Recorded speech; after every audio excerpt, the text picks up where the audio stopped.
예수님과 가장 가까운 제자, 12제자 중에 한 사람이 있습니다. 그 사람 누구일까요?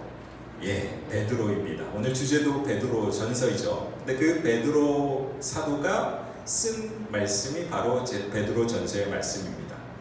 그런데 이 베드로 전서의 말씀을 우리가 천천히 읽어보면 주제가 있습니다. 고난 가운데에 부활하신 예수 그리스도를 통하여 우리는 living hope, 산 소망을 얻을 수 있다라고 하는 것이 큰 주제입니다. 누구를 통하여 산 소망을 얻는다고요? 부활하신 예수 그리스도를 통하여. 베드로 전서를 예수님의 제자 베드로가 저작한 이유가 있습니다. 바로 1장 1절 말씀이 있는데 한번 보시죠. 1장 1절 말씀을 보시면 예수 그리스도의 사도 베드로는 본도, 갈라디아, 갑바도기아, 아시아와 비누니아에 흩어진 나그네, 그 나그네들에게 복음을 전하기 위해서 베드로 전서를 저술했다. 예수님은 베드로를 너무너무 사랑하셨죠. 그래서 베드로의 본명은 원래 사이몬, 시몬입니다.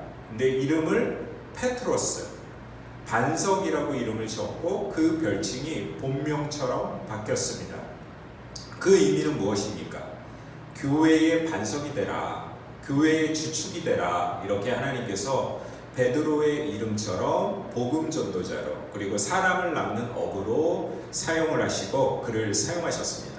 특별히 오늘 본문 말씀에 본도, 갈라디아, 갑바도기아, 아시아, 비두니아에 있는 유대인 디아스포라들에게 복음을 전하라, 이렇게 말씀하세요. 디아스포라라고 하는 것은 흩어지다라는 의미죠. 그래서 본국을 떠나서 타국에 와서 가진 고생을 하면서도 하나님의 말씀을 지키는 디아스포라 크리스찬, 누가 연상이 됩니까? 바로 우리의 삶이 그렇습니다. 우리는 코리안 디아스포라라고 이야기하죠. 그래서 우리가 그러한 흩어진 나그네의 삶, 복음 중심적인 삶, 너무너무 중요한 주제입니다.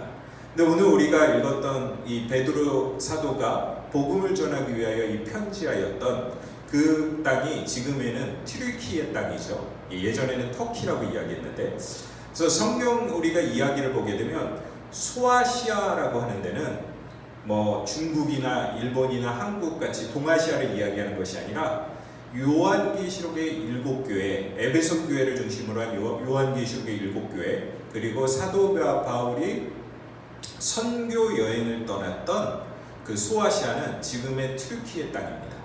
그렇죠? 근데 그 당시에는 로마가 세상을 지배했던 그레코 로만 컬처의 문화 가운데에서 복음을 전한 사도 바울의 모습, 그리고 베드로의 모습이 연상이 됩니다.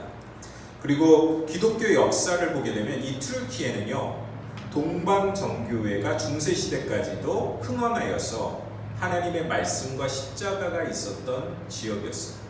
그런데 마음에 아프게도 지금은 어떻습니까? 튀르키예 땅에 가면 90% 이상이 이슬람교를 믿는 그런 땅이에요. 그래서 우리가 계속적으로 이 땅을 위하여 기도하고, 그리고 말씀 가운데 나아가야 되고, 그리고 열방을 품는 우리 섬기는 교회, 서번트 교회가 되어야 될 줄 믿습니다. 제가 예전에 인도에서 이렇게 선교를 갔을 때 이슬람교 친구를 한 명 만났어요. 근데 그 친구가 저에게 이런 이야기를 하는 거예요. 우리가 섬기는 알라, 그분도 하나님이고 기독교가 이야기하는 하나님도 하나님이신데, 그렇기 때문에 궁극적으로 우리는 한 종교를 믿는 그러한 친척과 같은 그런 종교다, 이렇게 이야기를 합니다. 여러분은 어떻게 생각하십니까? 근데 우리가 오늘 본문 말씀 2절 말씀을 분명히 말씀하고 있어요. 한번 우리가 2절 말씀 한번 같이 한번 읽겠습니다. 준비되셨죠? 시작! 곧 하나님 아버지의 미리 하심을 따라 성령이 거룩하게 하심으로 순종함과 예수 그리스도의 핏부림을 얻기 위하여 택하심을 받는 자들에게 편지하노니 은혜와 평강이 너희에게 더욱 많을지어다. 즉 곧 하나님 아버지의 미리 하심, 우리 성부 하나님은 모든 것을 아시는 분이시죠. 그리고 모든 것을 할 수 있는 분이시고, 지금 이 시간에도 우리 예배 가운데 함께 하시는 분이십니다. 그러니까 능력이 있으신 분이에요. 그리고 또 성령님은 거룩하게 하심으로 순종하게 하신다. 그 말씀은 무엇입니까? 거룩함으로 인도하시는 성령님, 우리가 분별된 삶을 살아갈 수 있도록 세상을 살아가는 동안에 하나님의 능력 가운데 거룩한 삶을 살게 도와주시는 분이 성령님이시다, 이렇게 말씀하시죠. 그리고 예수 그리스도의 핏부림이라고 했습니다. 그것은 무엇입니까? 그리스도의 십자가의 보혈을 통하여 구원을 경험해야 된다라는 말씀이죠. 그래서 기독교 종교는 성부 하나님, 우리를 거룩해 하시는 성령님, 그리고 성자 예수님을 믿는 종교입니다. 특별히 여기서 핏부림이라고 하는 것은 십자가의 사건이죠. 십자가의 예수 그리스도, 그것이 우리 기독교 교리의 중심이고, 그리고 이슬람교와 다르게 우리 기독교에는 삼위일체 하나님을 믿는 그러한 종교입니다. 그래서 그때 제가 이런 이야기를 해줬던 기억이 있습니다. 특별히 우리가 십자가의 능력이 없다면 우리 기독교는 존재의 가치가 없습니다. 믿으십니까? 그래서 제가 그 친구에게 예수 십자가만이 산소망이 된다, 리빙홈이 된다 라고 이렇게 고백했던 그 기억이 나는데, 근데 그거를 마음으로 받아들이지 못하는 그런 모습을 보게 됩니다. 제가 알라바마에서 이제 담임 목회할 때 저희가 후원했던 선교사님이 한 분 계셨어요. 선교사님의 이름이 바이름 선교사님입니다. 바이름, 이름이 바이름이었는데 그분은 튀르키예 분이셨어요. 그래서 그분이 이제 원래 이슬람교 선교사 출신이셔가지고, 우리 이제 장로님하고 권사님 잘 아시겠지만 헌스빌이 그래도 알라바마의 좀 큰 도시 아닙니까? 알라바마에 이분이 장난감 가게를 다운타운에다 오픈했어요. 그게 왜 그러냐면 장난감 가게에서 만난 손님들에게 이슬람을 선포하기 위해서. 그러니까 우리로 따지면 비즈니스 선교예요. 비즈니스 에즈 미션이라고 하는 뱀 선교사 같이 그렇게 이슬람들 열정을 가지고 이분이 합니다. 그래서 이분이 어느 날에는 어떤 나이가 지극하신 여자분을 만났어요. 미국 분이에요. 그래서 그분에게 아니나 다를까 이슬람교를 선포하는데, 근데 그 여성분이 기도하시는 분이었어요. 예수 그리스도의 십자가의 능력으로 가지고 복음을 선포하고, 그 능력의 복음이 이 바이름 선교사님의 마음을 터치하는 겁니다. 그래서 바이름 선교사가 예수 그리스도를 영접하게 됐어요. 여러분 깜짝 놀랄 일 아닙니까? 이슬람교 선교사가 선교사로 와서 예수님의 복음을 듣고 변화가 됐어요. 이거 하나님의 능력이지 않습니까? 그래서 이분이 세례를 받고 반대로 이제 내가 정말 예수 그리스도의 십자가의 보혈 그 능력을 내 본국인 튀르키예 땅으로 가서 전해야겠다라고 결단을 내렸습니다. 그럼 여기까지 이제 이야기가 끝나면 그것은 해피엔딩인데, 이 바이름 선교사가 기독교로 개종하고 그리고 기독교 선교사로 결단하면서부터 그분의 삶은 고난이 시작된 거예요. 왜냐하면 와이프가 있잖아요. 와이프가 무슨 종교를 믿습니까? 이슬람교를 믿던 와이프가 이혼 송장을 보냈어요. 그래서 법원이 바이름 선교사의 편을 들어주는 게 아니라 이슬람교인인 부인의 편을 들어줬어요. 그래서 딸이 한 명 있었는데 딸은 접근 금지 이렇게 돼버린 겁니다. 접근 금지. 그리고 당신은 아버지로서의 그러한 능력이 없기 때문에 딸을 볼 수가 없어. 그런데 바이름 선교사는 포기하지 아니하고 계속적으로 본국에 가서 복음을 전하고 능력을 전하고 하나님의 말씀을 전하고, 그리고 수년 동안 딸을 보지 못했지만 드디어 딸을 보게 됐다고 저에게 레터를 보냈어요. 이메일을. 근데 계속적으로 지금 레터를 보내고 있는데 저렇게 사진이 저렇게 돼 있습니다. 그래서 하나님의 능력, 그 복음의 능력은요 살아 있습니다. 많은 분들이 이슬람교인들이 어떻게 하나님 앞에 컨버전합니까? 회심합니까? 라고 하지만 지금 이 시간에도 예수 그리스도의 복음의 능력이 그 튀르키예 땅 가운데, 그리고 이슬람교 그 믿는 많은 나라들 가운데에 영향을 미치고 있다.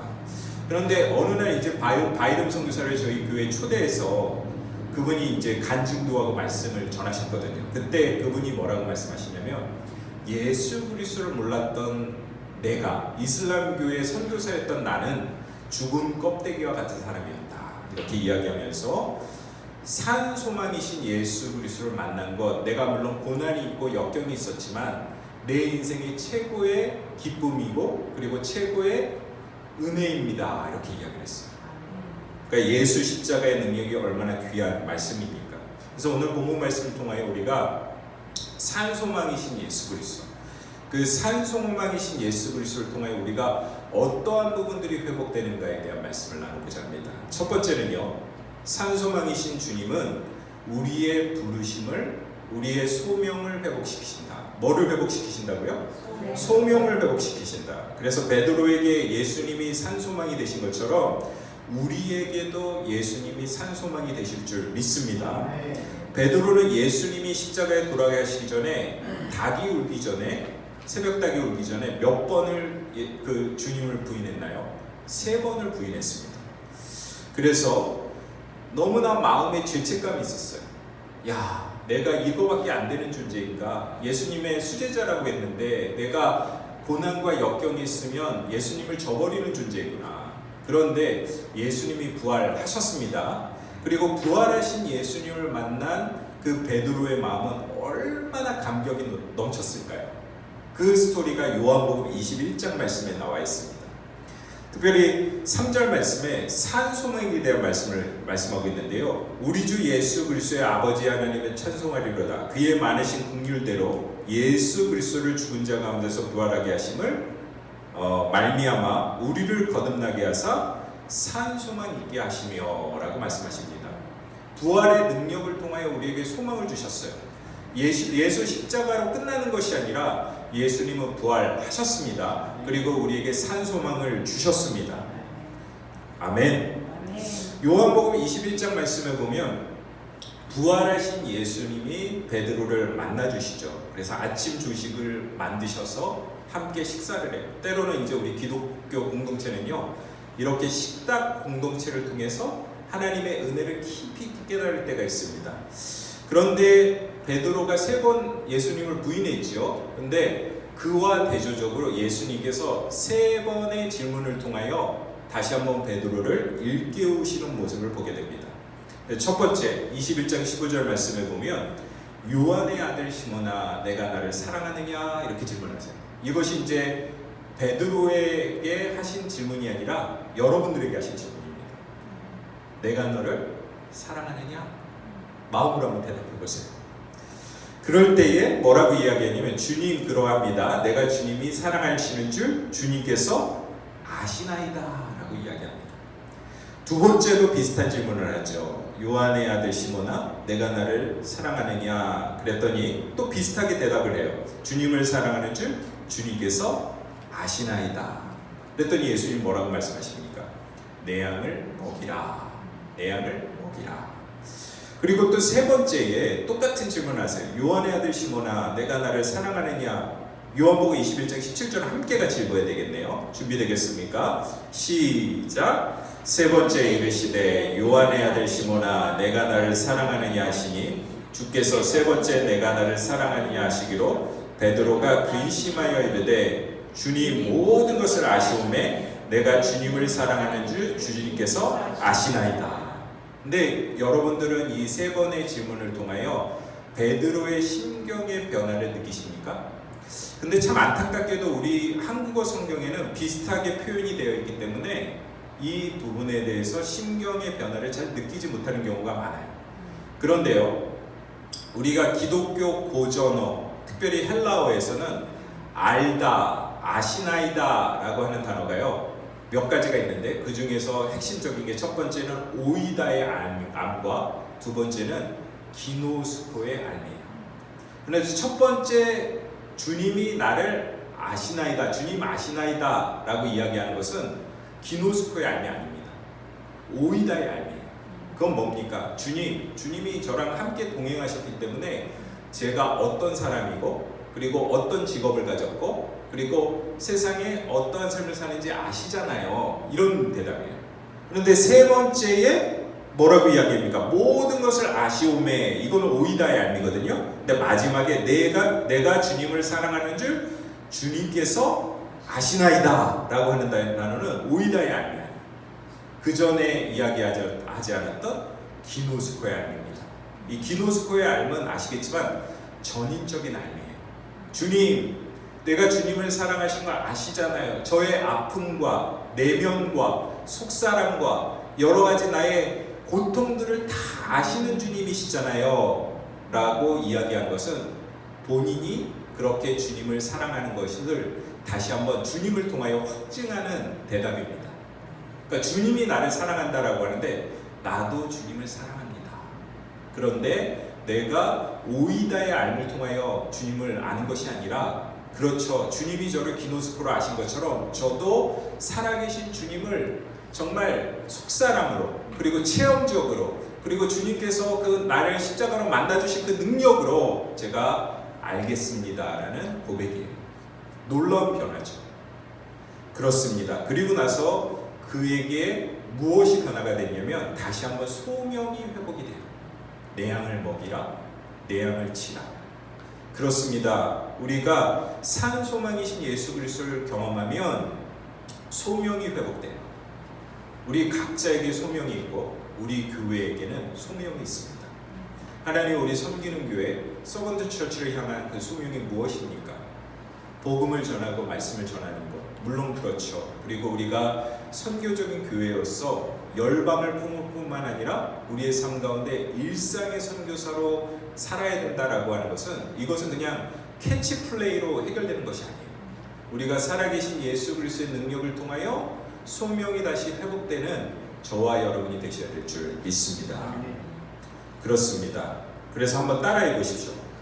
산 소망 안에서 우리의 영혼도 회복되고 부르심도 회복된다. 그렇습니다. 우리가 산 소망 안에서 우리의 영혼도 회복되고요, 우리의 부르심도 회복되실 줄 믿습니다. 그래서 내가 복음의 능력 가운데 살아간다라고 하는 것, 그리고 복음 전도자가 된다라고 하는 것, 그리고 하나님이 우리를 부르셨던 그 소명에 합당한 삶을 살아간다라고 하는 것은 우리의 힘으로 되는 것이 아닙니다. 산 소망이신 예수 그리스도 십자가의 능력 가운데에 우리가 다시 한번 매달릴 때에 우리의 소명이 회복되실 줄 믿습니다. 그래서 우리 서번트 교회도 계속적으로 예수 그리스도의 산 소망을 소망하며 십자가의 능력을 붙들며 교회의 소명을 실천하는 교회가 되어야 될 줄 믿습니다. 두 번째는요, 산 소망이라는 것은 썩지 않는 소망을 쫓는 것입니다. 산 소망은 무엇입니까? 썩지 않는 소망을 쫓는 것이에요. 4절 말씀 함께 읽겠습니다. 준비되셨습니까?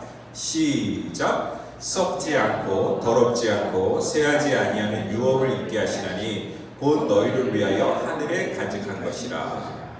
여기에서 썩지 않고 더럽지 않고 쇠하지 않게 하리라 라고 하는 말씀은 썩는 소망이 있고 썩지 않는 소망이 있다라는 의미가 됩니다. 우리는 이 세상을 살아가는 동안에 저희도 그렇고 많은 사람들을 보게 되면 썩을 것, 쇠할 것에 관심을 기울이는 경우가 너무나 많습니다. 근데 참 안도감이 드는 것은 믿음의 선진들 가운데서도 그런 분들이 많다는 것입니다. 특별히 솔로몬 왕은 전도서에서 많은 부귀 영화와 모든 것, 세상에서 누릴 것을 다 누리고 나서 뭐라고 이야기합니까? 헛되고 헛되다. 완전수죠. 3번 헛되다라는 것은 완전히 헛되다, 그런 의미가 있습니다. 그렇게 후배들에게 권면하는 모습을 보게 돼요. 우리가 이제 아까도 제가 말씀드렸죠. 우리 이세훈 목사님이 성경적 세계관에 대한 부분을 이제 강의를 준비하고 있는데, 우리가 살아가고 있는 이 시대는 소비주의 사회죠. 그것은 무엇입니까? 우리가 소비하는 것이 썩을 것들을 소비하며 관심을 기울이는 경우가 너무너무 많다는 것입니다. 그래서 기독교 철학자 중에 제임스 스미스라고 하는 습관의 영성이라고 하는 책을 쓴 사람은 You are what you love, 여러분들이 사랑하는 것이 바로 여러분들이다 라고 이야기합니다. 그것은 우리가 물질적인 소비뿐만 아니라 일주일 삶을 살아가는 동안에 어떠한 부분에 시간을 많이 할애하고 어떠한 삶을 영위해 갔는가를 우리가 보면 바로 우리 스스로라는 것입니다. 그래서 예수님의 제자요, 예수님을 위하여 사는 사람이라면 우리가 일주일의 삶을 살아가는 것 동안에 소비주의 사회의 소비주의 크리스찬, 소비주의 교회가 아니라 예수 그리스도의 제자가 되는 삶을 살아가야 될 줄 믿습니다. 아멘. 썩지 않는 산 소망을 붙들며 살아가는 우리가 되어야 되지 않겠습니까? 최소한 오늘 본문 말씀 1장 5절 말씀 한번 보세요. 제가 읽겠습니다. 너희가 말세에 나타나기로 예비하신 구원을 얻기 위하여 믿음으로 말미암아 하나님의 능력으로 보호하심을 받았느니라 라고 말씀하십니다. 주님이 오시는 그때에 심판이 있을지어다 라고 말씀하세요. 그래서 산소망이신 그 주님을 붙들며 우리는 세상을 살아가고, 그 산소망이신 주님께서 우리의 보호자가 되신다라고 말씀하고 있어요. 여러분들 들어보셨는지 모르겠지만 인간에게는 세 가지의 종말이 있습니다.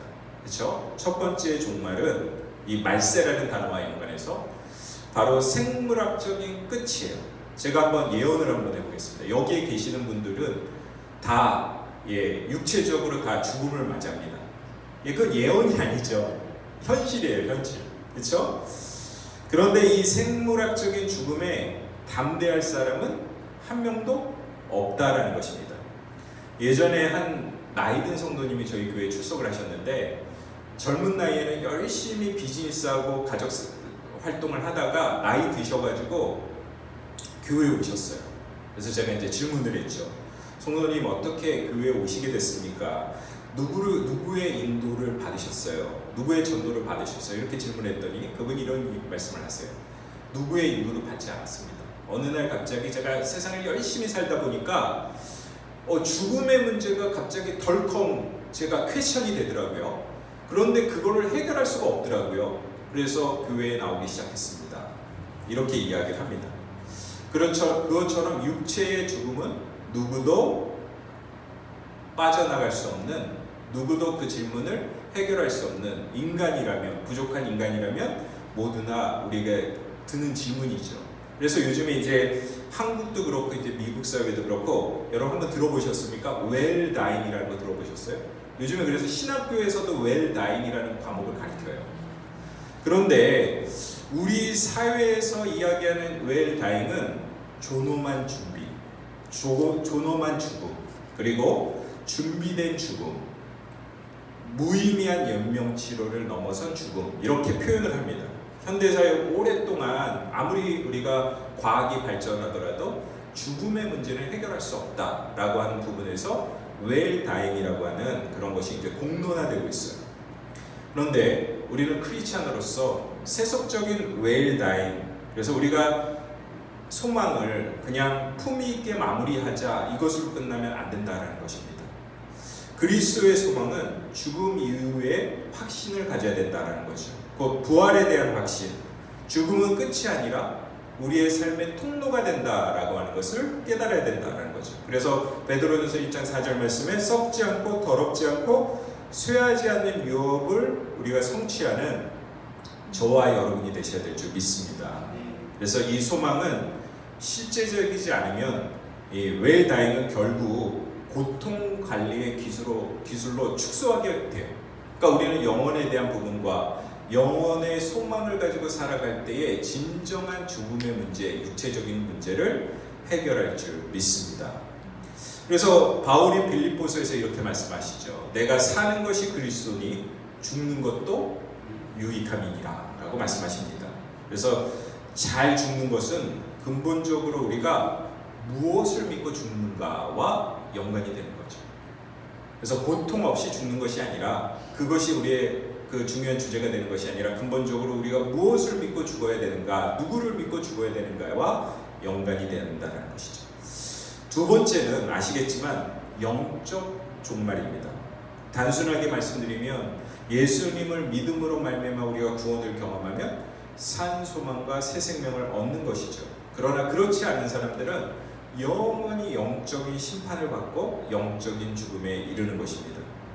그런데 요즘에 기독교 강단에 복음 설교, 천국과 지옥의 설교, 이런 것들은 점점 줄어들고 처세술이나 아니면 성공학을 강의하는 경우도 많이 있다는 거예요. 물론 이제 이런 것들도 필요하죠. 우리가 세상을 살아가는 동안에 크리스천적 세계관을 가지고 어떻게 성공할까, 어떻게 사람을 대할까, 그것도 중요하지만 우리 강단에 산소망이신 예수 그리스도를 선포하고 복음의 능력을 선포하고, 그리고 삶과 죽음의 관계, 특히 영적인 죽음에 대해서 우리가 각성을 하는 그러한 우리 교회가 되어야 될 줄 믿습니다. 그래서 우리가 늘 말씀과 복음 가운데 살아가야 되겠죠.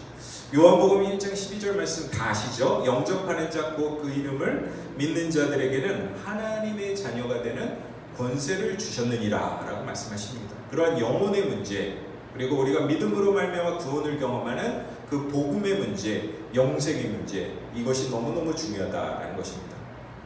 마지막 종말은 말세의 최후의 심판을 이야기하고 있습니다. 예수님께서 재림하신다라고 분명히 말씀하고 있죠. 계시록 21장 27절 말씀에 보면 무엇이든지 속된 것이나 가증한 일 또는 거짓말하는 자는 결코 그리로 들어가지 못하되 오직 어린 양의 생명책에 기록된 자들만 들어가리라 라고 말씀하십니다. 최후의 심판을 말씀하고 있어요. 그래서 예수님께서도 부활하신 이후에 믿으십니까? 그리고 40일간 이 땅에 머무시고 승천하실 때 뭐라고 이야기하시냐면 세카커밍, 내가 다시 재림할 것이다 라고 약속하고 있습니다. 그 재림의 때에, 그 말세 때에 최후의 심판이 있을 것이다. 그리고 불순종하고 믿음이 없는 자들은 영원한 심판의 생명책에 지워질 것이다 라고 말씀하고 있습니다. 너희는 말세에 나타나기로 예비하신 구원을 얻기 위하여 믿음으로 말미암아 하나님의 능력으로 보호하심을 얻으리라 라고 말씀하고 있어요. 산소만 되시는 우리 주님을 붙들고 우리가 말세의 때를 준비하며 종말론적인 삶을 살아가야 될 줄 믿습니다.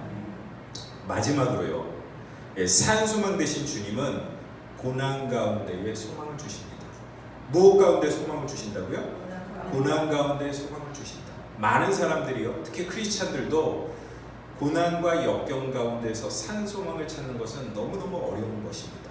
그럼에도 불구하고 주님은 그 고난 가운데, 그 광야길 가운데에 우리가 산소망 되신 예수 그리스도를 붙들어야 된다라고 말씀하고 있죠. 베드로가 이 성경을 쓸 당시에 초대교회의 많은 사도들과 성도들은 큰 고난을 경험하고 있었어요. 그래서 그 고난 때문에 예루살렘을 떠나 디아스포라 유대인으로, 디아스포라 크리스찬으로 살 수밖에 없는 그러한 삶을 살아갔습니다. 그럼에도 불구하고 그들은 산소망이신 예수 십자가만을 붙들었죠. 그리고 우리 미국의 역사를 보게 되면 청교도들이 이 땅에 정착한 이유가 무엇입니까? 믿음의 순수성을 지키기 위해서잖아요. 그렇죠? 그 고난과 역경 가운데서도 예수 그리스도의 십자가를 붙들고 그 고난 가운데 산소망이신 예수 그리스도를 붙들었다라는 것입니다. 아까도 말씀드렸지만 이 튀르키예의 바이름 성교사, 이슬람교는 종교가 아니라 그 나라에는 시스템이에요. 그래서 인도에도, 예를 들면 인도는 이제 힌두교 나라지만, 그렇죠? 그 인도 사람들이 크리스찬이 된다라는 것은 카스트 제도와 상관없는 아웃 오브 캐스트가 되는, 그러니까 그 사회의 여러 가지 안전망의 그 혜택을 볼 수 없는 그런 상황이 된다는 것입니다. 그러나 그러한 고난과 역경 가운데서도 어떻게 합니까? 예수 그리스도의 십자가를 붙들고 하나님의 능력을 붙들고 살아가는 삶, 그것이 너무너무 중요한 삶이다라고 말씀드릴 수 있습니다. 그런데요, 7절 말씀에 이렇게 말씀하십니다.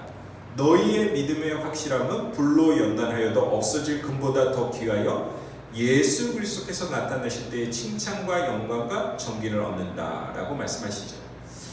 로마서 5장 3절부터 4절 말씀에 보면 환난 중에 즐거워하나니 이렇게 말씀하세요. 환난 중에 즐거워하나니 환난은 인내를, 인내는 연단을, 연단은 소망을 이루느니라 라고 말씀하십니다. 이 연단이라고 하는 단어는 캐릭터예요. 어떤 부분에서는 성격입니다. 그래서 그 인내를 통하여 우리는 우리의 모난 성격의 부분들이 회복되고 소망, 예수 그리스도의 소망을 얻는다라고 말씀하고 있습니다. 그래서 진정한 크리스찬은 고통을 경험하지 않는 크리스찬이 아니라 고통을 경험할 때에 우리가 어느 위치에 있느냐. 근데 많은 분들이 이제 우리가 크리스찬임에도 불구하고 고통과 역경이 있으면 골방에 들어가요. 근데 골방에 들어가서 주님을 찾고 기도를 하면 좋은데 골방에 들어가서 그냥 무기력하게 가만히 있는 경우가 너무 많아요. 그렇지 않습니까? 그래서 진정한 크리스찬은 고통을 경험할 때 우리가 어느 위치에 있는가를 확인해야 된다. 첫 번째는요, 우리가 구체적으로 어느 위치에 있어야 되는가, 누구를 향해 서 있는가입니다. 그 위치가 누구를 향하여 서 있는가? 고통을 하나님을 향하여 우리가 서 있는가? 하나님과 등 돌려 서 있는가? 그리고 그 신앙의 실패 가운데서 몰입해 있는가? 아니면 주님의 방향으로 우리가 돌려서 산소망을 의지하는가입니다. 두 번째 위치는 우리가 무엇을 붙들고 있는가입니다. 상황에 반전을 붙들고 있는가? 아니면 하나님의 성품을 붙들고 있는가입니다. 우리가 지금 하나님의 성품을 붙들어야 되겠죠. 고난 가운데 있으면 우리 위치는 하나님의 성품, 특별히 C.S. 루이스는 이 고통의 문제에서 자기 의지의 항복이라는 부분을 이야기합니다. 그러니까 우리가 고통과 역경 가운데에 우리를 의지하는 것을 항복하고 주님의 성품을 붙들 때에 진정한 크리스찬의 모습을 볼 수가 있다. 이렇게 이야기하는 거죠. 세 번째 위치는 어디입니까? 어디를 바라보고 서 있는가입니다. 그렇죠? 현재의 고통이 전부인 것처럼 바라보고 있는가? 아니면 그 고통 너머에 하나님의 산소망과 소명을 붙드는 삶을 살아가는가? 이렇듯 우리 크리스찬이 위치는 중요하다라고 말씀하고 있습니다. 여러분 고통 가운데 있습니까? 역경 가운데 있습니까? 그럼 여러분들은 누구를 향하여 서 계십니까? 그리고 여러분 고통 가운데 있습니까? 무엇을 붙들고 서 계십니까?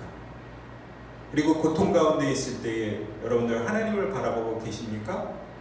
아니면 어느 곳을 바라보고 있습니까?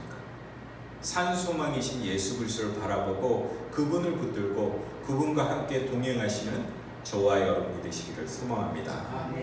이 시간에 우리가 좀 베드로전서의 말씀을 좀 붙들며 함께 기도하기를 원합니다. 주님께서는 산소망이 되십니다. 근데 우리가 역경 가운데 있을 때 그 산소망이신 예수 그리스도를 붙들지 못하죠. 우리가 그 산소망을 통하여 썩어질 것들을 다 내어버리고 온전히 주님의 부르심에 합당한 삶을 살 수 있도록 역사하여 주시옵소서. 이 시간에 우리 다 같이 주여 한번 부르시고 뜨겁게 한번 기도하시겠습니다.